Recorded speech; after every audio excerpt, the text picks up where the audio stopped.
A reading from the first book of the Maccabees.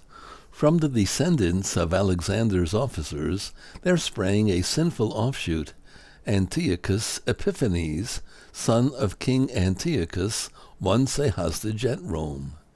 He became king in the year 137 of the kingdom of the Greeks.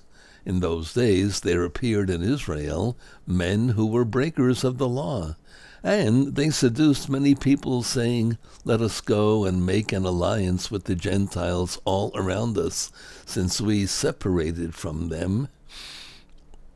Many evils have come upon us." The proposal was agreeable.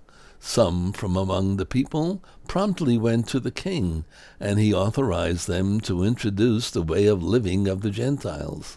Thereupon they built a gymnasium in Jerusalem, according to the Gentile custom.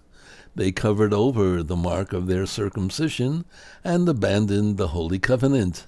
They allied themselves with the Gentiles and sold themselves to wrongdoing. Then the king wrote to his whole kingdom that all should be one people, each abandoning his particular customs. All the Gentiles conformed to the command of the king, and many children of Israel were in favor of his religion. They sacrificed to idols and profaned the Sabbath. On the 15th day of the month Chislev, in the year 145, the king erected the horrible abomination upon the altar of burnt offerings, and in the surrounding cities of Judah they built pagan altars. They also burned at the doors of the houses. They burned incense, and in the streets.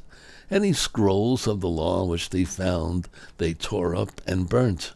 Whoever was found with a scroll of the covenant, and whoever observed the law, was condemned to death by royal decree.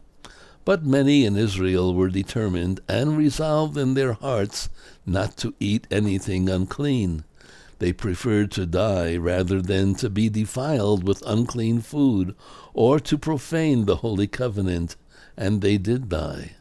Terrible affliction was upon Israel. The word of the Lord. Thanks be to God.